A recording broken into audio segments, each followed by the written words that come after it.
Buenas noches, bienvenidos a esta última edición de Explorando el Sistema Solar, de charlas de este semestre. Hoy tenemos al doctor Jesús Toalá, una de las nuevas adquisiciones del Instituto de Radioastronomía. Y bueno, Jesús nos va a hablar sobre qué le va a pasar al Sol cuando evolucione. Y bueno, pues nada. Hola, buenas noches.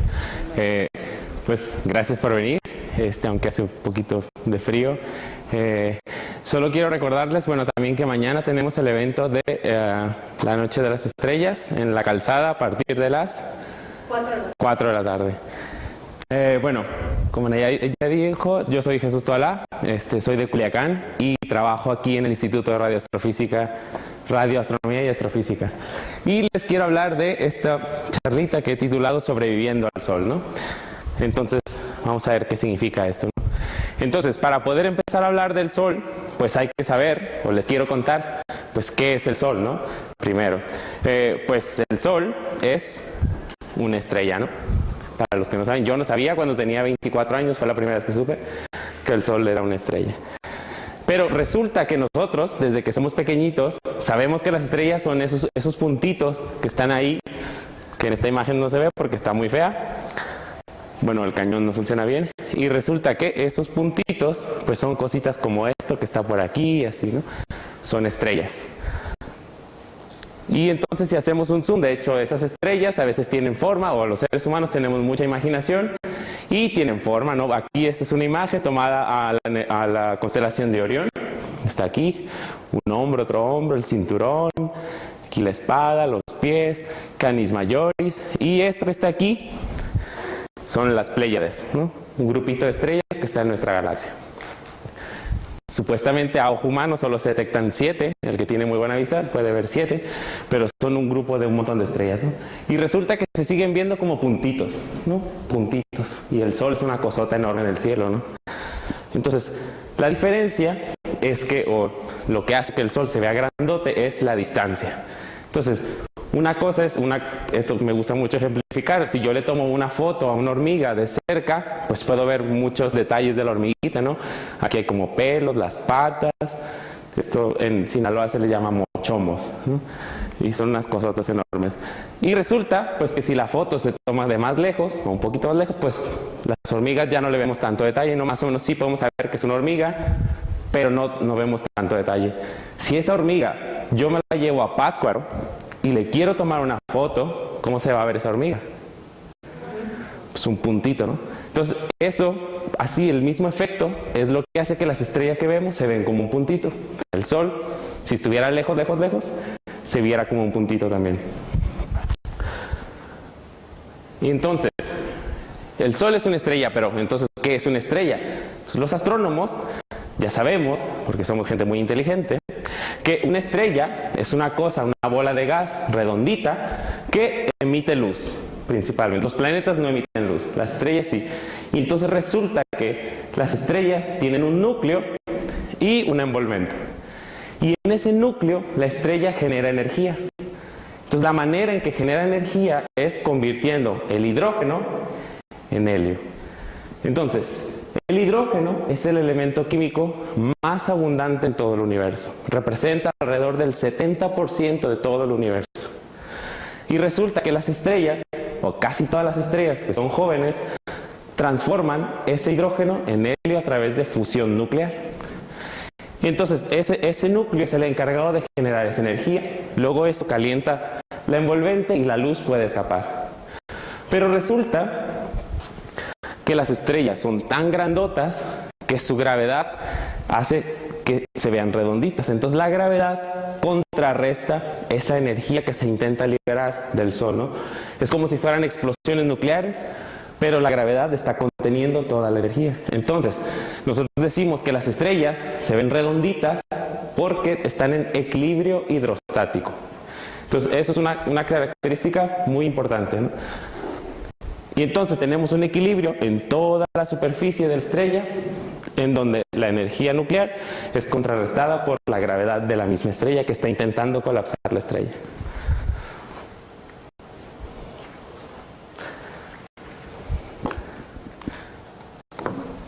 Vamos a ver.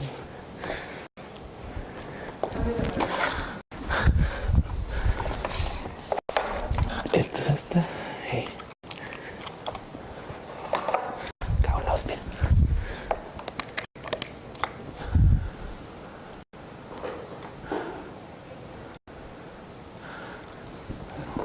No, ¿por qué no lo metiste ahí?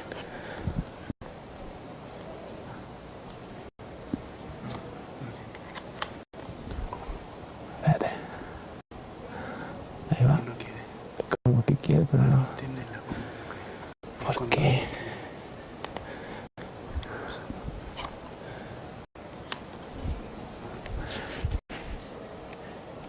Como que quiere, pero no. Pues nada, ya está.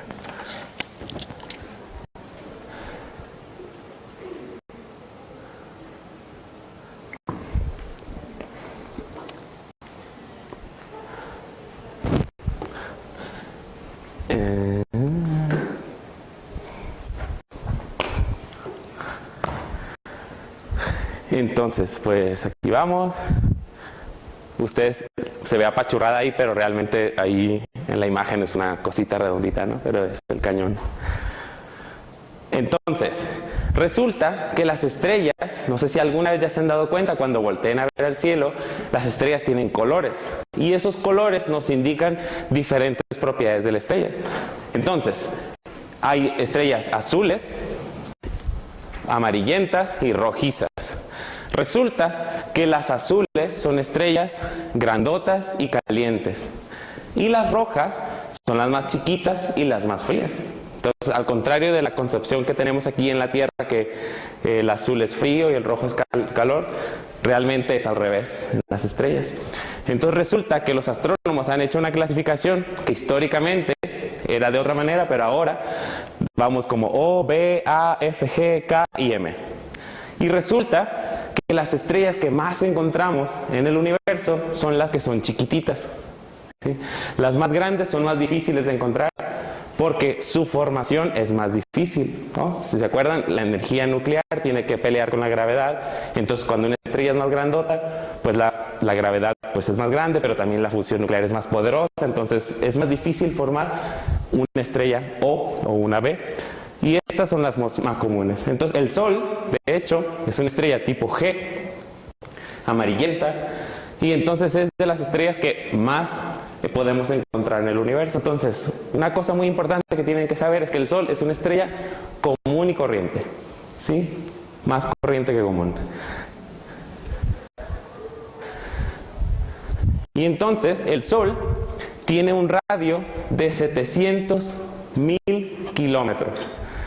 Entonces es una cosa exageradamente grande, y para que más o menos se den una idea, pues la distancia de Morelia a la Ciudad de México son alrededor, más o menos llegando a observatorio, de 300 kilómetros, ¿no? Un poquito más, a lo mejor 400. Y resulta que uno en coche hace como 4 horas y se va uno, o en camión, ¿no? La distancia que hay desde Morelia hasta Alaska son 7.000 kilómetros. Uno haría en un coche 80 horas manejando sin parar, como loco desquiciado, manejando todo el día en la carretera. Haría uno 80 horas. Esto es como 7 días, ¿no? Una cosa así, sin descansar, sin parar, manejando.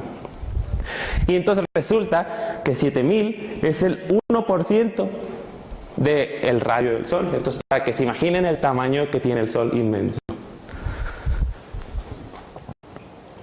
Entonces, pero lo que es, entonces ya dijimos que el Sol es una estrella común y corriente, y sabemos que el Sol tiene 8 planetas. Lo sabemos porque nosotros estamos aquí y podemos contar alrededor, ¿no? Y entonces resulta que, pues como las estrellas como el Sol son las más comunes, también los astrónomos en los últimos 30 años hemos aprendido que esas estrellas que se parecen al Sol también tienen planetas. Entonces aquí les pongo una imagen de los sistemas planetarios más cercanos al Sol. Ustedes no lo ven aquí, pero esta, por ejemplo, que está aquí es la más cercana, que se llama Alpha Centauri. Está a 4.2 años luz. Y tiene como 2 o 3 planetitas. Otras cuantas aquí tienen unos 6, 2, 3, etcétera, ¿no? Entonces también sabemos los astrónomos que las estrellas como el Sol son comunes y también tienen planetitas. Es muy común que existan otros planetas alrededor del Sol. Pero entonces, uno puede decir, pues son como familias felices, pero entonces, como en todas las familias, siempre hay dramas, y uno se pelea y se jala de las greñas, ¿no?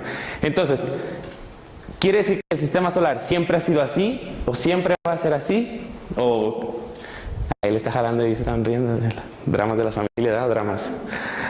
Y resulta pues que, pues ya dramas ya hay, ¿no? Aquí está Plutón y está enojado, ¿no? Porque ya no es un planeta, ¿no? Y entonces eso nos hace preguntarnos pues si las estrellas son eternas, ¿no? Y eso también nos lleva a preguntarnos si los planetitas que están alrededor de las estrellas pues son eternos, ¿no? Y entonces a los astrónomos una de las cosas que nos encanta pensar es que los objetos que están ahí arriba de alguna manera nacen, de alguna manera crecen o evolucionan y se mueren. Y la respuesta es que sí nacen, sí crecen y sí se mueren, no son eternas, ¿no? Pero entonces, ¿cómo le hacemos los astrónomos, no? Resulta que las estrellas, ahorita vamos a ver, viven cientos de millones de años. Entonces nosotros vivimos alrededor de, no sé, 100 años, ¿no? Y entonces, imagínense que un día a un extraterrestre le dicen, el extraterrestre va entrando a la carrera, va a estudiar ingeniería y luego quiere estudiar ciencias de la Tierra. Entonces le dicen, tu tesis se va a tratar que nos digas cómo los seres humanos nacen, crecen y envejecen. Entonces a este señor o a esta señora, lo único que le dan son fotos de familias. Y entonces esta persona pues tiene que sentarse por 4 años a ver fotos y escribir una tesis sobre las ideas que se le ocurran de cómo es que los seres humanos pues hacemos todo lo que hacemos, ¿no? Entonces resulta que este científico en otro planeta lo que va a ver, pues va a haber familias donde hay un montonal de gente, ¿no? Familias donde hay más poquita gente y pues algunos felices, otros no tanto, etcétera, ¿no? Entonces va a ir comparando fotos y entonces se va a dar cuenta de varias características, ¿no? Por ejemplo, pues que aunque más o menos el número de personas en cada familia son diferentes, hay características que sí comparten. Por ejemplo, hay niños, ¿sí? Hay adultos, en algunos hasta hay viejos, y en algunas no. Entonces esa persona, ese científico va a decir, pues esta familia es más joven que esta, ¿no? Esta familia ha tenido tiempo de reproducirse a tener como 20 personas, ¿no? Entonces, ese extraterrestre va a ir comparando fotos y se le van a ocurrir ideas, algunas muy locas, algunas no tanto. Pues los astrónomos hacemos lo mismo. Vemos imágenes, entonces lo que hacemos es apuntar los telescopios a estas regiones que les llamamos de formación estelar. Son regiones en donde las estrellas, creemos, están naciendo. Y resulta que aparte de eso, ya echamos manos de las computadoras y podemos hacer simulaciones y podemos decir, esta simulación parece a esta nebulosa. Entonces aquí les pongo la nebulosa de Orión, que se encuentra por ahí cerquita del cinturón de Orión, y esta es una región de formación estelar. Aquí hay miles de estrellas que son jovencitas y tienen 1 millón de años. Y esta es la nebulosa del Águila. Entonces los astrónomos tienen mucha imaginación para ponerle nombres a las nebulosas. Tiene forma de águila, ¿verdad? Entonces, pues lo que queremos saber es qué le pasa a estas estrellas, ¿no? Como el Sol, que son tan comunes, pues queremos saber cómo nacen, cómo evolucionan, ¿no? Entonces, tomamos, por ejemplo, la nebulosa del Águila y resulta que los astrónomos se han dado cuenta que en estas regiones oscuritas que están aquí, que son muy densas, por eso la luz no puede atravesarlas, ahí es donde se forman las estrellas. Entonces, esta imagen la gente le ha llamado los pilares de la creación, ¿no? Porque pues ahí es donde están naciendo las estrellitas. Entonces, aquí adentro hay un montón de estrellitas. Y entonces, ya con la ayuda de la física y de ver muchos escenarios en muchas regiones, los astrónomos más o menos ya han llegado a un consenso, ¿no? Entonces lo que se cree es que esa nube densa, fría, que tiene temperaturas de menos, no sé, 200 grados centígrados, tiene movimientos y a veces puede ser medio turbulenta. Y resulta que de repente los grumos se empiezan a condensar y luego esos grumos, por la gravedad, empiezan a girar uno alrededor de otro. Y resulta que por las leyes de la física, una de ellas muy importante que le llamamos del momento angular, la masa no puede caer directamente al objeto, tiene que ir haciendo cuando uno le baja la palanca al baño, se va todo el agua haciendo un remolino, más o menos así se forman las estrellas. Entonces el material no cae directamente, tiene que formar un disco que acreta material al grumo ese que se va a formar en la estrella y al final se condensa aquí y se forman los planetitas. Esto ustedes ya lo han hecho en su cocina.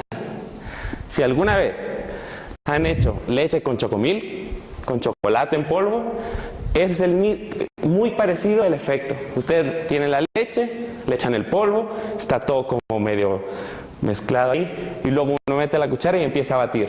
Entonces lo primero que se forman es un grumote en el medio y grumitos alrededor. Es la misma física que hace que se formen las estrellas con sus planetitas alrededor. La misma. Entonces, eso se llama un sistema protoplanetario cuando se está formando los planetitas.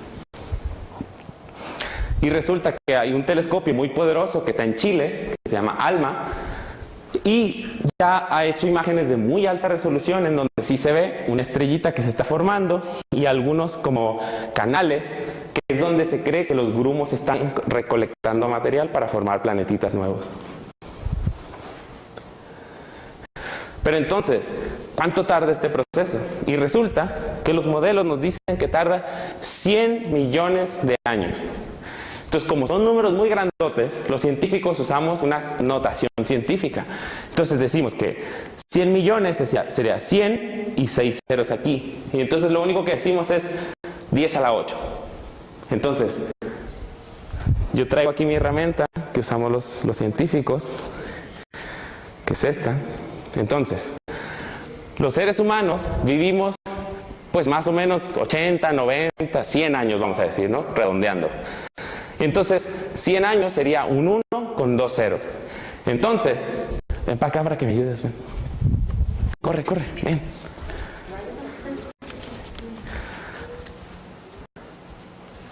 Esa es una herramienta muy sofisticada que usamos los estudiantes. Mira, lo vas a detener así. Aquí párate para que tengas el 1. De este lado, y tú vas a detener así. Entonces, este es el número que nosotros los seres humanos tenemos hasta morirnos. Ojalá, yo quiero llegar hasta los 90 años. ¿Y tú? ¿Sí? ¿Sí? Entonces, por ejemplo, ahora estamos como en el año 2000, ¿no? Más o menos se parece, sería como un 1 con 3 ceros, ¿no? 10 a la 3 decimos, ¿no?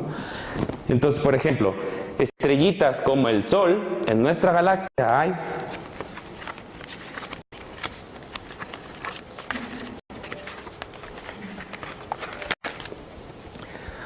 ¿cuántos ceros son? 11. Entonces, 10 a la 11 estrellas como el Sol hay en nuestra galaxia.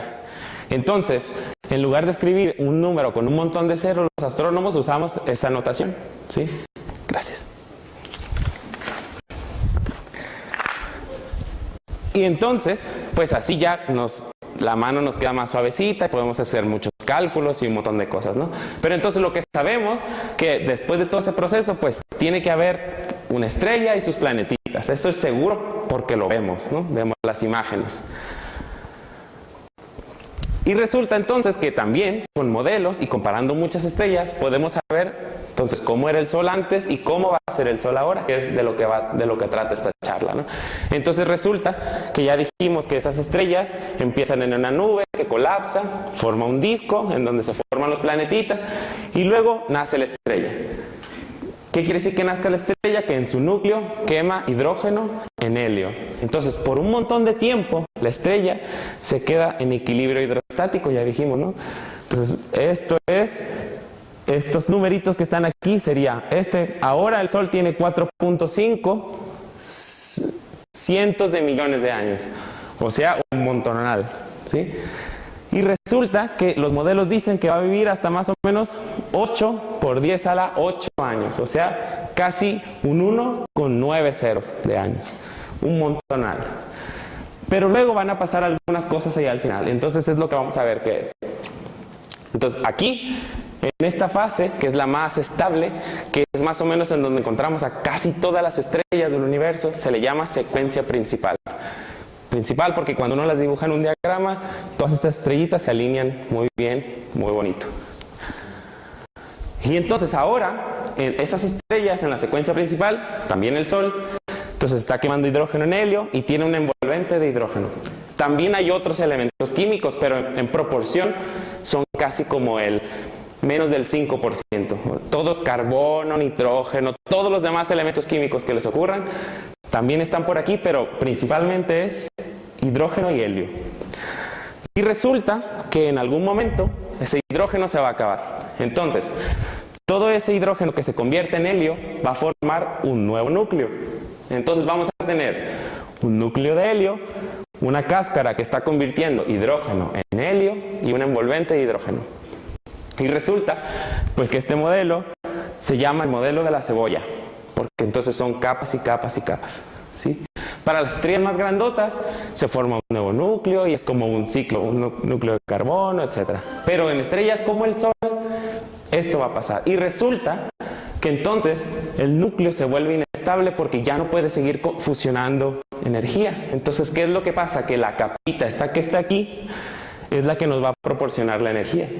Y resulta que ya no es tan poderosa como cuando estaba en el núcleo. Entonces la estrella se va a empezar a enfriar. Y por eso, se van a empezar a expandir las capas. Entonces el radio va a aumentar. Y si la temperatura disminuye, ¿de qué color se va a hacer el Sol? Rojo. Rojo.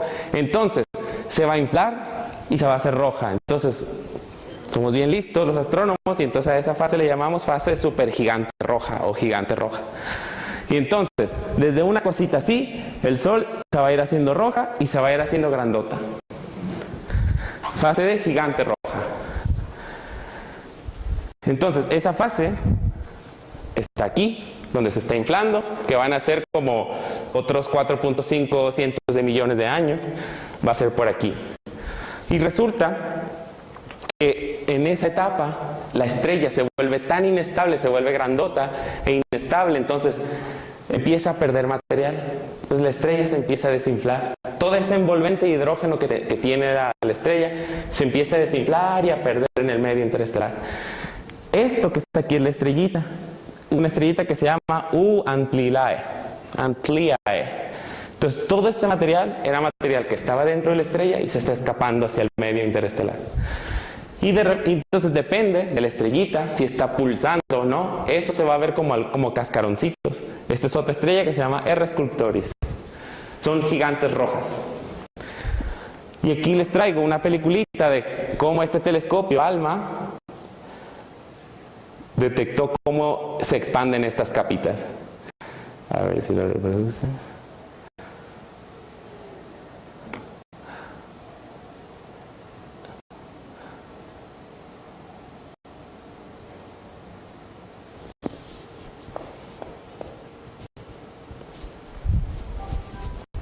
Entonces lo que vemos es que ese material va escapando, se va expandiendo y resulta que ese material se expande con velocidades de más o menos 30 kilómetros por segundo. O sea, en un segundo ese material avanza 30 kilómetros. O sea, va rapidísimo. Entonces por eso se forma la orillita, este choque con el medio interestelar. Y al mismo tiempo el viento tiene como modulaciones, no está soplando uniformemente, está como oleaje. Entonces al final ese material se eyecta completamente al medio interestelar y queda el núcleo, vamos a decir, desnudo en el centro de esa nebulosita. Entonces ese núcleo está muy caliente y entonces lo que hace es que hace brillar esas capas que ya se emitieron, que ya se eyectaron al medio interestelar. Esa etapa se llama nebulosa planetaria. Resulta que se llama así no porque sea un planeta o haya planetitas ahí. Lo que pasa es que antes los telescopios no eran tan poderosos y cuando se miraba uno por un telescopio chiquitito a uno de estos objetos, veía una cosa que era más o menos redonda y como con dos asas, ¿no? Entonces, de hecho, Saturno, si uno lo ve en un telescopio, se ve así también. Se ve una ruedita y como dos asas. Entonces, la gente pensaba que estos objetos eran planetas. Ahora sabemos que no. Ahora sabemos que es las últimas fases de la evolución de estrellas como el Sol. Y entonces, dependiendo de esta estrellita que está aquí, no sé si la ven, blanquita, eso se llama ahora una enana blanca. Y esa estrellita sola calienta todo el material que está aquí. Entonces, diferentes colores nos dicen diferentes temperaturas. El material que está más alejado está más frío, aún así tiene 3000 grados. Y el material que es azul adentro tiene como 10.000 grados, ¿no? Una cosa exagerada. Y resulta que entonces esas estrellas, como el Sol, dependiendo de un montón de factores, si la estrella está girando, si está solita, si es una estrella girando alrededor de otra, pues esas nebulosas planetarias tienen diferentes tamaños, formas, caprichos, sabores, diferentes colores. Y resulta que estos colores que se ven aquí son más o menos colores reales. Cada color nos dice qué elemento químico hay en estas nebulosas, ¿no? Resulta que, por ejemplo, en esta, aquí el azul nos está marcando que es gas que tiene 1.000.000 de grados. Cosas como más tenues por aquí tienen temperaturas de 8.000 grados, etc., ¿no? Entonces, fíjense qué bonito. Aquí esta pareciera que está muy acinturada. Entonces aquí lo que se cree es que es una estrellita al lado de otra girando, entonces el gas no sale como uniforme, sino que sale de manera bipolar. Pero bueno, entonces, si el Sol va a hacer todo esto, pues ¿qué le va a pasar a la Tierra, no? O sea, ¿dónde va a quedar la Tierra? O sea, todo este material se va a eyectar, la estrella se va a expandir, el Sol se va a expandir, se va a hacer gigante roja, ¿no? Y entonces resulta, bueno, entonces que el tamaño del Sol va a aumentar desde 700.000 kilómetros hasta 70 millones de kilómetros. Entonces, 100 veces. Entonces, yo hice los cálculos, aquí no está escala, pero resulta que el Sol se va a expandir tanto que se va a comer a Mercurio y a Venus. O sea, Mercurio y Venus, adiós. ¿Cuánto tiempo va a hacer esto? En 5 por 10 a la 8 años. ¿Sí? O sea, en un montonal de tiempo. Ni se preocupen porque ustedes ya van a estar muertos. Y yo también. Entonces, resulta que al mismo tiempo, o sea, esto es lo que dicen los modelos más actuales. Pero al mismo tiempo, el Sol va a perder ese material caliente que va muy rápido, ¿no? Entonces, se va a expandir y se va a llevar a lo mejor a la Tierra de corbata, como decimos ahí en Sinaloa, ¿no? Y entonces, pues, ¿qué es lo que tenemos que hacer? Tenemos que escaparnos, tenemos que irnos de aquí de la Tierra, ¿no? Pues como en las pelis, ¿no? Entonces, pero ¿cómo le hacemos? ¿Qué ideas? Pues lo primero, pues hay que ir aquí cerca en el sistema solar, ¿no? Entonces el siguiente planeta que sigue la Tierra es Marte, ¿no? Entonces, la gente ya empezó a pensar, a decir, pues vámonos. Y resulta que Marte, que es el siguiente planeta que sigue después de la Tierra, pues es muy parecido a la Tierra, ¿no? El día en Marte dura 24.6 horas, pues casi va a ser lo mismo, entonces a gusto. El año, o sea, Marte tarda en darle una vuelta al Sol en 687 días. La Tierra la da en 365. Una cosa negativa es que Marte, como su atmósfera es muy tenue comparada con la Tierra, su temperatura es de menos 63 grados centígrados. Y tiene un eje de inclinación, o sea, Marte no gira, sino que está inclinado de 25 grados. La Tierra tiene una inclinación de más o menos 23.5. Entonces, más o menos las estaciones en Marte son muy parecidas a la Tierra por la inclinación. Entonces hay hemisferio norte, sur, hay verano, etc.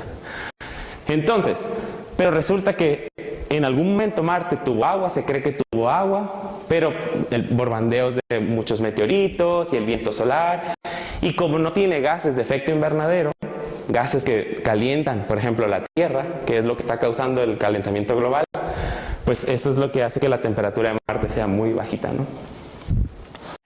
Mandar gente a Marte, a vivir a Marte.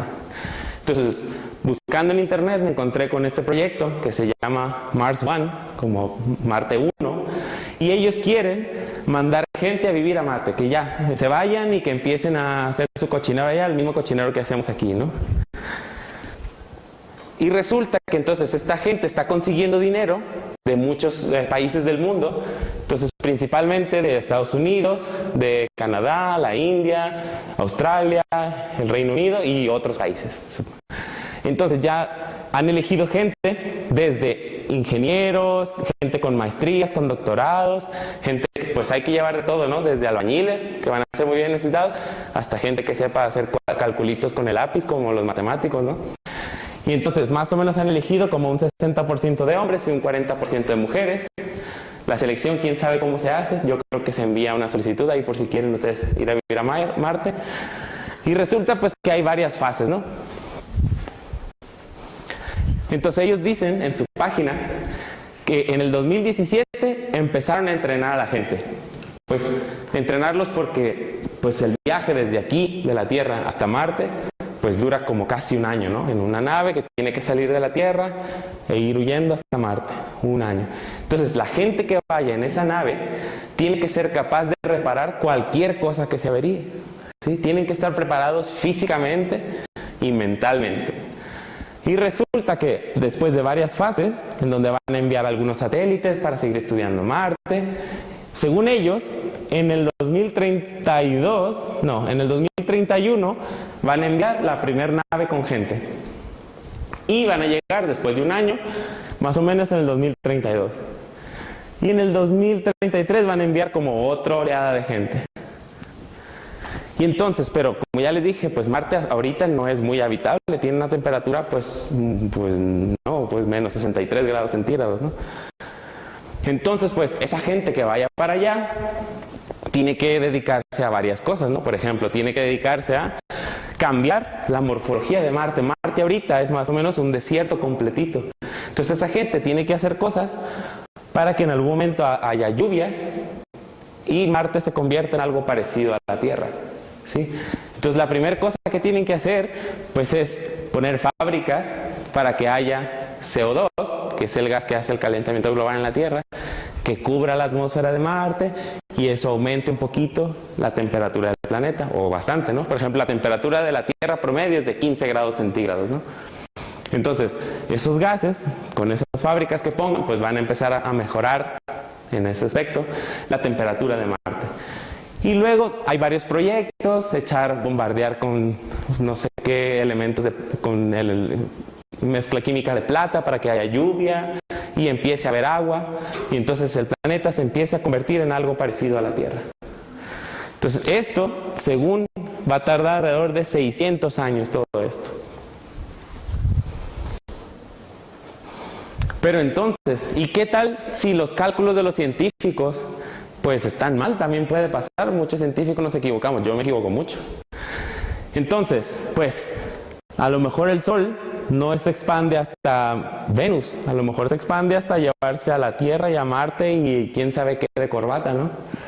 Entonces, otra opción, o más bien que también tenemos que pensar los seres humanos, es de alguna manera, pues irnos a otro sistema planetario, ¿no? Lejos, antes de que el Sol explote, bueno, que va a ser 500 millones de años, pero tenemos que empezar a pensar cómo le vamos a hacer para irnos, porque como ya les dije, el más cercano sistema planetario que tenemos es Alpha Centauri y está a 4.2 años luz de distancia. ¿Qué quiere decir años luz? Resulta que si uno se va a la velocidad de la luz como loco en dirección a Alpha Centauri, tardaría 4.2 años en llegar. Y la velocidad de la luz es 300.000 kilómetros por segundo. Sí. O sea, en un segundo la luz recorre 300.000 kilómetros. ¿Sí? Ninguna nave que hemos construido los humanos llega a esa velocidad. De hecho, las leyes de la física nos dicen que nadie puede ir tan rápido como la luz. Las naves que van por el espacio van a velocidades de 1000 kilómetros por hora, o sea, más despacito. Entonces, ¿qué es lo que nos queda? Entonces, hasta ahora los seres humanos tenemos una tecnología que solo nos ha llevado a llevar gente a la Luna, que está aquí cerquita. Si han venido a la charla del doctor Javier Ballesteros, él dio una charla que se llamaba El cohete de enviar un cohete a la Luna. Resulta que él explicó ahí que hasta llevar gente a Marte ya era un cohete, ¿sí? Y esta gente ya está pensando en enviar gente a Marte. Entonces, enviar gente a estos planetitas que están acá va a requerir tecnologías que a mí pues todavía no se me ocurren, ¿no? Entonces, tenemos 500 millones de años para pensar en esto, para sentarse. Entonces, ¿qué es lo que requiere esta gente o nosotros como raza humana? Si queremos sobrevivir, pues hay que estudiar, hay que producir ciencia, ¿sí? Porque si queremos sobrevivir como especie, pues tenemos que empezar a viajar e irnos lejos. Entonces, aquí les pongo una caricaturita de cuando hace poco se descubrió que había planetitas en Alpha Centauri, Próxima Centauri, y resulta que sí hay un planetita que pareciera que sí está a la distancia muy, muy exacta en donde puede haber agua, como en sus 3 estados, sólido, líquido y gaseoso. Entonces pareciera que sí hay un planetita que se parece a la Tierra que está alrededor de Alpha Centauri. Entonces resulta que Stephen Hawking, el físico ese que está en una silla de ruedas, él ya está empezando a pensar que es una de las personas más inteligentes del mundo. Pero ¿cuál estrella es más vieja? ¿Alpha Centauri o el Sol? Tienen más o menos la misma edad.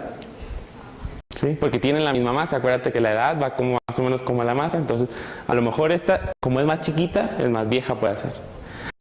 Y entonces resulta que este señor pues ya dijo que hay que empezar a pensar y él ya está pensando, ¿no? Entonces, pero todavía no ha dicho nada. Entonces, si es la persona más inteligente del mundo, pues hay que empezar a pensar nosotros también, ¿no?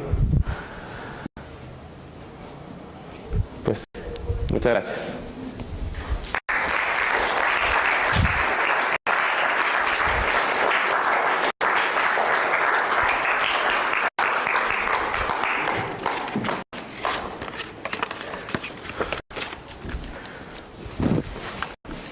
¿Preguntas? Aprovechen aquí al experto en estrellas. Sí, buenas noches. ¿Hay algún proyecto que incluya también llevar plantas, animales, insectos? Mars One incluye llevar plantas, ¿no? O una manera, pues, para sobrevivir hay que empezar a sembrar también, pero hay que cambiar primero la atmósfera de Marte, ¿no? Entonces, ahí decía 600 años, pero son varias etapas, ¿no? Entonces, hay una etapa de poner fábricas para generar el efecto invernadero, que la temperatura disminuye, porque lo que sabemos ahora es que las plantas que hay aquí en la Tierra no soportan esa temperatura, ¿no? Entonces, tiene que estar incluido en el proyecto.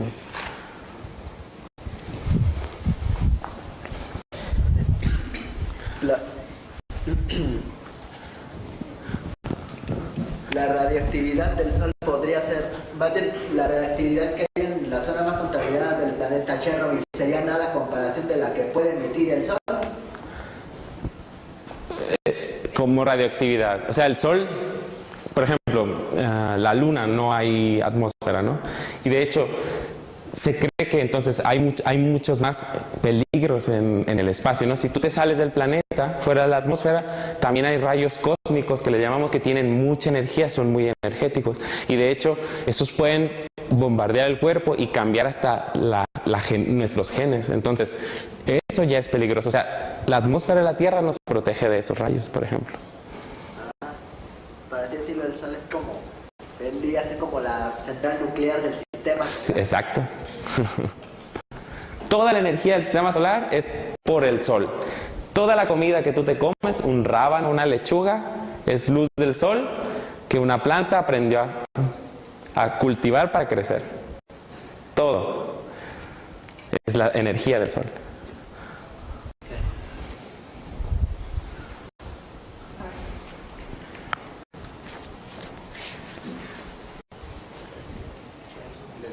Ya vimos que las estrellas del tipo como el Sol se convierten en enanas blancas, ¿verdad? Entonces, ¿qué tipo de estrellas son las que se convierten en agujeros negros? Entonces, yo les hablé de estrellas que se parecen al Sol, ¿no? Entonces, pero hay un límite donde decimos los astrónomos, estas son las estrellas grandotas, estas son las estrellas chiquitas. Y ese límite es 8 masas solares, o sea, 8 veces la masa del Sol. Si la estrella ya pasa ese límite, la evolución es diferente. Entonces, ese modelo de cebolla se hace cada vez más complejo y más complejo, ¿no? Entonces, después de que el hidrógeno se convierte en helio, el helio se convierte en carbono, el carbono en nitrógeno, el nitrógeno en silicio, todos los elementos de la tabla periódica se van formando dentro. Y resulta que el último que se puede formar en estas estrellotas es el fierro, el hierro. Entonces, el núcleo se vuelve inestable y explota como supernova. Y entonces la tercera ley de la física de Newton nos dice que a toda acción hay una reacción.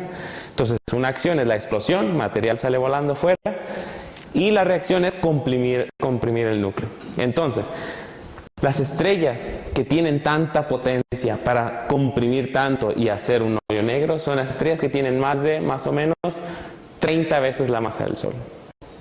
¿Sí? Que son las azulotas, esas grandotas que puse.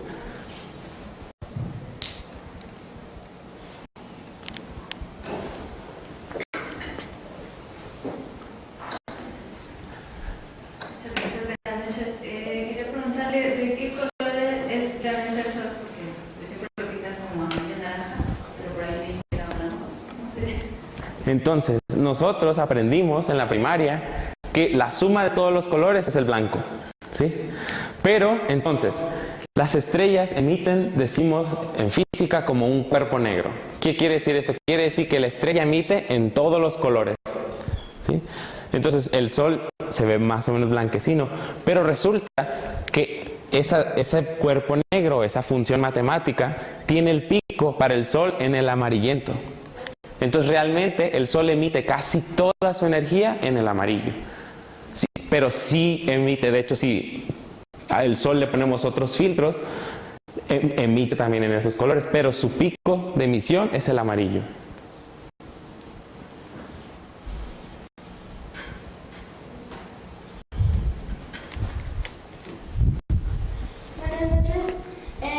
¿Cuál podría ser el futuro del Sol?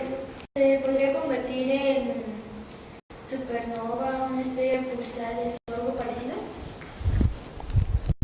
Eso solo se convierte en las estrellas muy masivas. El Sol, lo que le va a pasar es que se va a convertir en una nebulosa planetaria. O sea que en algún momento, ya después de expulsar esas capas, se va a quedar el núcleo y se llama enana blanca. Y las enanas blancas tienen la característica que van a quedarse brillando casi toda la eternidad. Brillando, blanquecinas.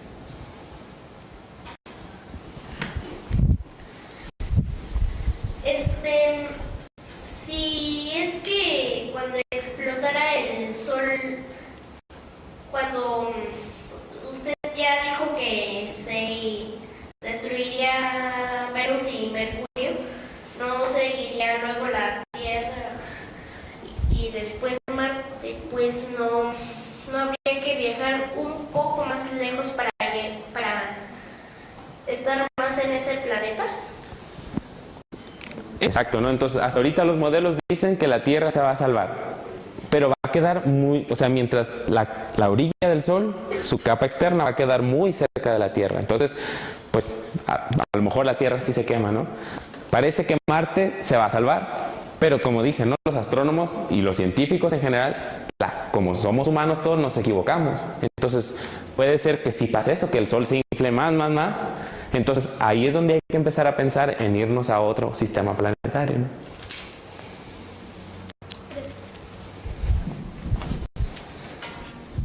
Pero si Alfa Centauro tiene la misma edad que la Tierra, no tendría sentido irnos allá porque explotaría al mismo tiempo. Muy bien, entonces resulta que realmente no tienen la misma edad. O sea, en estos numerotes grandotes que dije, 10 a la 8, 10 a la 9, los astrónomos decimos más o menos que sí, pero Alfa Centauri es un poquito más chiquita. Entonces su tiempo de evolución es más largo. Entonces, aunque hubieran nacido al mismo tiempo, Alfa Centauri va a seguir todavía viviendo otros cientos de millones de años.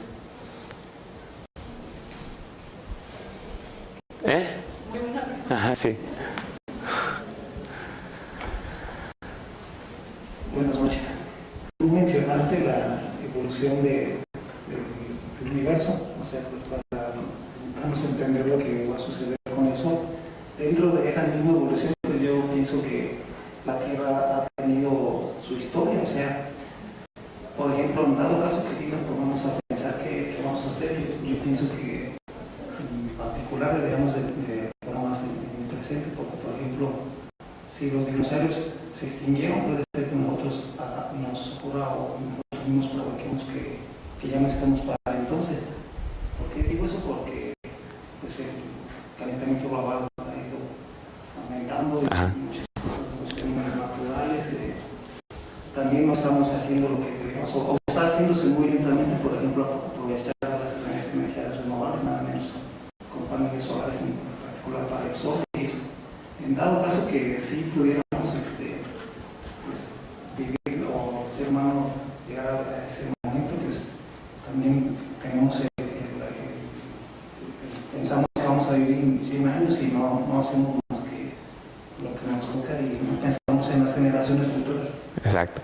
Entonces, lo importante aquí es que entonces es el desarrollo científico, ¿no? Entonces, nosotros los seres humanos vamos a poder desarrollar esa tecnología que yo no sé cuál va a ser, pero hay que ir dando paso a pasito, ¿no? Entonces, obviamente es una combinación de muchas cosas, ¿no? Por ejemplo, yo para poder estudiar tuve una beca del gobierno, ¿no? Entonces, si el gobierno en general no tenemos apoyos económicos para poder estudiar, pues esto pues ni 100 años ni 20, ¿no? ¿Sí?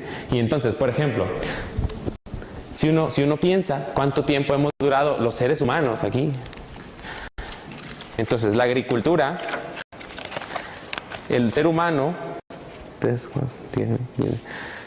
ha aprendido a cultivar plantas desde hace 10.000 años, ¿sí? Eso es insignificante con la edad que tiene el Sol, ¿no? O sea, nosotros somos un pestañeo en la vida del Sol. Es probable que nos acabemos antes de que el Sol se muera, ¿no? Sí, y la otra cosa que iba a decir que en esa situación que sí exista la raza humana sobre la faz de la Tierra, pues sería complicado tener, o tal vez sí ya necesitar la tecnología para esos viajes. No existe la posibilidad de intentar mover a la Tierra así como alejarla y luego acercarla. Pues propon algo. Pues de eso se trata la ciencia, de proponer preguntas. Yo quiero resolver este problema, ¿qué tengo que hacer para resolver este problema? Pues hay que sentarse y hay que estudiar, ¿no? De eso se trata la ciencia.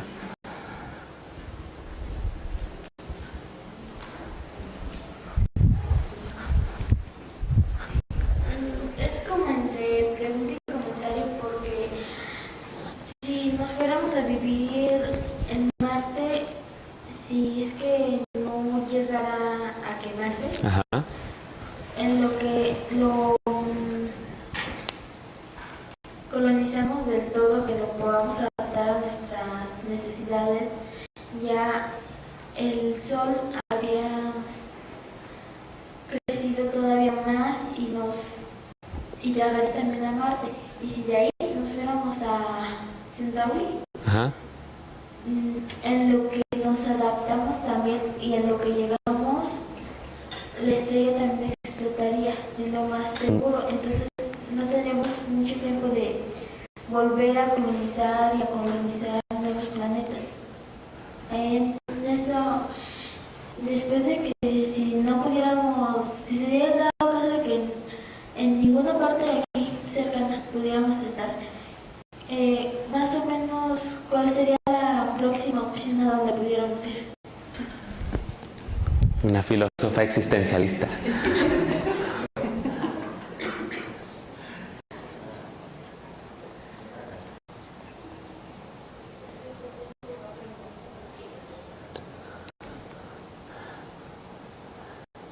Entonces la que sigue está a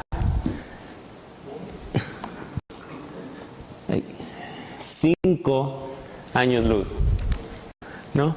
Te fijas que cada más chiquita y más chiquita, ¿no? Eso hace que sean todavía otros cientos de millones de años, ¿no? Más de vida, ¿no? Si suponemos que se forman al mismo tiempo, ¿no? Pero, pues no sé, yo ya no voy a estar vivo para ver eso, entonces ni tú tampoco. Yo creo que tú tampoco, no vas a vivir cientos de millones de años, ¿no? Entonces esperemos que los que estén por ahí planeando eso pues, sí puedan llegar hasta allá, ¿no? ¿Alguna otra pregunta? ¿Duda existencialista? ¿No? Bueno, si no,